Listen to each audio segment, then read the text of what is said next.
അപ്പൊ നമ്മള് പൊതുവെ എപ്പോഴും നമ്മുടെ കൂടെ കാസ്റ്റുകൾ ഇഷ്ടംപോലെ വരാറുണ്ട്. പക്ഷെ ഇത്തവണ നമ്മുടെ ഒപ്പം ടെക്നിക്കൽ ക്രൂ ആണ്. നമ്മുടെ ഡയറക്ടർ ഉണ്ട്, നമ്മുടെ മ്യൂസിക് ഡയറക്ടർ ഉണ്ട്, DOP ഉണ്ട്. അപ്പൊ ഏത് സിനിമയുടെ നല്ല ജെറിയുടെ ആൺമക്കൾ എന്ന് പറയുന്ന സിനിമയുടെ ക്രൂ ആണ് നമ്മുടെ ഒപ്പം ഉള്ളത്. Welcome to Mapstric media. എന്തൊക്കെയുണ്ട് വിശേഷം? അപ്പൊ നമുക്ക് ആദ്യം തന്നെ നിങ്ങളൊന്ന് പരിചയപ്പെടുത്താവോ? ഞാൻ പരിചയപ്പെടുത്താം ഓരോരുത്തരായിട്ട്. കൂടി ചേർത്തോളൂ. എന്റെ പേര് ജിജോ സെബാസ്റ്റ്യൻ. ഞാനാണ് ഈ മൂവിയുടെ റൈറ്റർ ഡയറക്ടർ. ഇദ്ദേഹം മുരളി അപ്പാടത്ത്. നമ്മുടെ ഈ മൂവിയുടെ ഒറിജിനൽ ബാക്ക്ഗ്രൗണ്ട് സ്കോർ മ്യൂസിക് വേറെ, പാട്ടുകളുടെ സംഗീതം വേറെ ആളാണ് ചെയ്തിരിക്കുന്നത്. റിച്ചി കുഴിക്കാട് എന്ന് പറയും.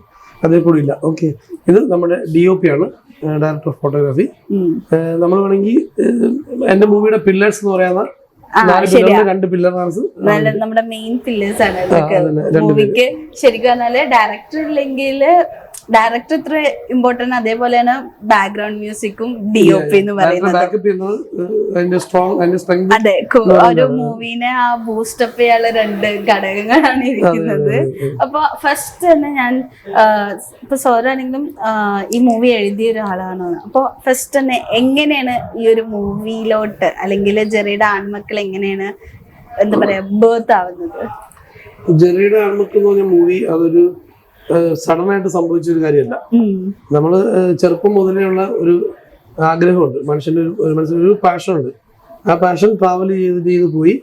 അപ്പോൾ അത് എങ്ങനെ അത് മൂവിയിലേക്ക് എത്താമെന്ന് അതിന് പഠനം നടത്തുകയും നമ്മൾ ആദ്യം കഥ എഴുതി തുടങ്ങി. ചെറുതാണ് എൻ്റെ മെയിൻ മീഡിയം. ഞാൻ ചെറുത സമാഹാരങ്ങളൊക്കെ പ്രസിദ്ധീകരിച്ചിട്ടുണ്ട്. കറണ്ട് ബുക്സിന്റെ ഇതിലൊക്കെ എൻ്റെ തൃശ്ശൂർ കറണ്ട് ബുക്സിൽ എൻ്റെ ബുക്ക് വന്നിട്ടുണ്ട്. അങ്ങനെ ചെറുകഥയിലൂടെയാണ് ഞാൻ ഈ കഥയുടെ ലോകത്തേക്ക് കിടക്കുന്നത്. അതിന്റെ ഒരു എൻഡ്, ആ എക്സസൈസിന്റെ ഒരു എൻഡ് വേണമെങ്കിൽ ഈ മൂവി മേക്കിംഗ് പറയാം. അങ്ങനെയാണ് ജെറിയുടെ ആൺമക്കളിലേക്ക് മൂവിയിലേക്ക് വരുന്നത്.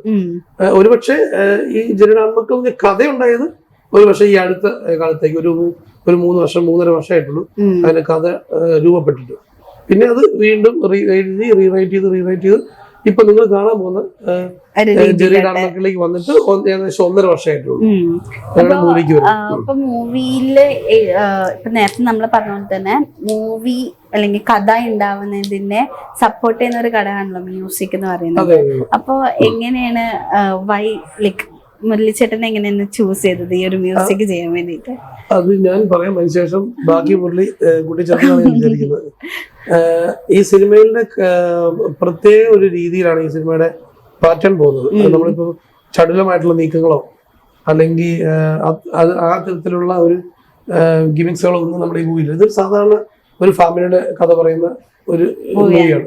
എന്നാൽ നമ്മുടെ സീക്വൻസുകളൊക്കെ നിങ്ങളിപ്പോ ഇതുവരെ സിനിമ കാണാത്ത തരത്തിലുള്ള സീക്വൻസുകളും സ്റ്റോറി ഘടകങ്ങളും കണ്ടന്റുകളും എല്ലാം ഉണ്ട്. അതാണ് ഈ സിനിമയെ വ്യത്യസ്തമാക്കുന്നത്. അപ്പൊ അത്തരത്തിലുള്ള ആ സിനിമ ചെയ്യുമ്പോൾ നമ്മൾ നിലവിലുള്ള ഒരു പാറ്റേൺ മ്യൂസിക് ചെയ്യാതെ ഒരു വ്യത്യസ്തരായിട്ടുള്ള ഒരാള് ചെയ്യണം എന്നൊരു ആഗ്രഹമുണ്ട്. അങ്ങനെയാണ് മുരളിയിലേക്ക് എത്തുന്നത്. അപ്പം അത് അദ്ദേഹം മനോഹരമായിട്ട് ചെയ്തു തന്നിട്ടുണ്ടെന്നാണ് എനിക്ക് തോന്നുന്നു. ലൈക്ക് ഇപ്പൊ ഈ പറഞ്ഞ പോലെ തന്നെ ഒരു മൂവിക്ക് ലൈഫ് നൽകാന്ന് പറയുന്നത് തന്നെ ഭയങ്കര പാടാണ്.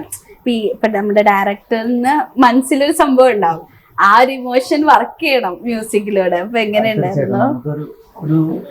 ഒരു ഫ്രെയിം ചെയ്യുമ്പോ, ഒരു ഷൂട്ട് ചെയ്യുമ്പോ ഇവരുടെ മനസ്സിൽ താളമുണ്ട്.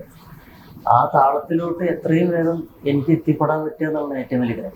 ഒരു പക്ഷേ ഒരു 10 വട്ടമെങ്കിലും ഇവരോട് പറയാതെ തന്നെ ഒരു 10 വട്ടമെങ്കിലും ഒറ്റയ്ക്ക് റൂമിൽ നിന്ന് ഫോണിലോ അല്ലെങ്കിൽ ലാപ്ടോപ്പിൽ ഇരുന്ന് കാണേണ്ട ഒരു ഫിലിം. ആ ഒരു താളം കണ്ടെത്തി ആ ഒരു ഫ്രെയിമിന് ആവശ്യമായിട്ട് അധികമായിട്ടൊന്നും കൊടുത്തിട്ടില്ല, ആവശ്യമായിട്ടുള്ള കാര്യങ്ങളെല്ലാം അതിൽ ചെയ്യാൻ വേണ്ടി ശ്രമിച്ചിട്ടുണ്ട്. എന്നിട്ട് ഞങ്ങൾ 2-3 വട്ടം ചിലപ്പോൾ മാറ്റി ചെയ്തിട്ടായിരിക്കും ഡയറക്ടർക്ക് അയച്ചെടുക്കുക. ഒരുപക്ഷെ ഫോണിലൂടെ മാത്രം സംസാരിച്ചിട്ട് ഒരു ഫിലിമിനെ ഏറ്റവും ഉന്നതിയിലെത്തിക്കാൻ വേണ്ടിയിട്ട് ഞങ്ങൾ കണ്ടാൽ ഇതിൽ ഏറ്റവും പ്രധാനപ്പെട്ട പുള്ളിയാണ് എനിക്ക് ആദ്യമായിട്ട് ഇതിൽ അവസരം എനിക്ക് എന്നെ ആദ്യമായിട്ട് വിളിക്കുന്നത്. എൻ്റെ മുന്നതിന് 6 പടം, ഞാൻ 5-6 പടങ്ങൾ ചെയ്തിട്ടുണ്ട്. അപ്പൊ അതൊന്നും വിളിച്ചേ കണ്ടിട്ടില്ല. അതിൽ പാട്ടുകൾ ഒത്തിരി നല്ല കുറെ പാട്ടുകൾ ചെയ്തിട്ടുണ്ട്. ഇതൊന്നും വിളിച്ചു, ഇതും അങ്ങനെ ആകുമ്പോൾ ഒരു പേടി ഉണ്ടായിരുന്നു. പക്ഷെ വർക്കെല്ലാം കഴിഞ്ഞപ്പോൾ ഇതിന്റെ ക്രൂവിന്റെ ഭാഗത്ത് നിന്ന് വളരെയധികം നല്ല പ്രൊമോഷനുകളും ആത്മാർത്ഥമായിട്ട് പരിശ്രമിക്കുന്നുണ്ട്. ഇദ്ദേഹത്തിന്റെ കഥയും വ്യത്യസ്തമായിട്ടുള്ള കഥയാണ്. ഏറ്റവും എനിക്ക് തോന്നുന്നത് എത്രയോ വലിയ വലിയ മ്യൂസിക് ഡയറക്ടർമാർക്ക് അടുത്ത് പോയിട്ടുണ്ട്.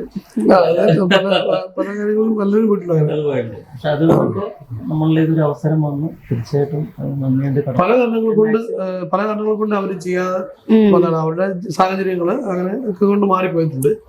പിന്നെ പല ഘടകങ്ങളുണ്ടല്ലോ ഒരു മ്യൂസിക് ഡയറക്ടറിലേക്ക് എത്തണമെന്നുണ്ട്. പിന്നെ മുരളി നമ്മൾ ചൂസ് ചെയ്തെന്ന് വെച്ചാല് ഒരു സ്ട്രോങ് റെക്കമെൻഡേഷൻ നമ്മുടെ DOP യുടെ ഭാഗത്ത് ഉണ്ടായി. നന്നായിരിക്കും ആലോചിച്ചാൽ എന്നൊരു ഭാഗമുണ്ടായി. അത് നമ്മൾ ചൂസ് ചെയ്തു. പിന്നെ അത് കൂടാതെ ഇദ്ദേഹത്തിന്റെ ഒരു എക്സ്പെർട്ടൈസ് നമ്മൾ മനസ്സിലാക്കി. അപ്പൊ ആ ഒരു പ്രത്യേക ഘടനയിലൂടെ DOP ചെയ്ത് വെച്ചിരിക്കുന്ന ഫ്രെയിംസിൽ ഇദ്ദേഹത്തിന്റെ മ്യൂസിക് നല്ലൊരു ബ്ലെൻഡ് ആവുമെന്ന് തോന്നിയത് കൊണ്ട് നമ്മൾ ഇദ്ദേഹത്തെ ചൂസ് ചെയ്തതാണ്.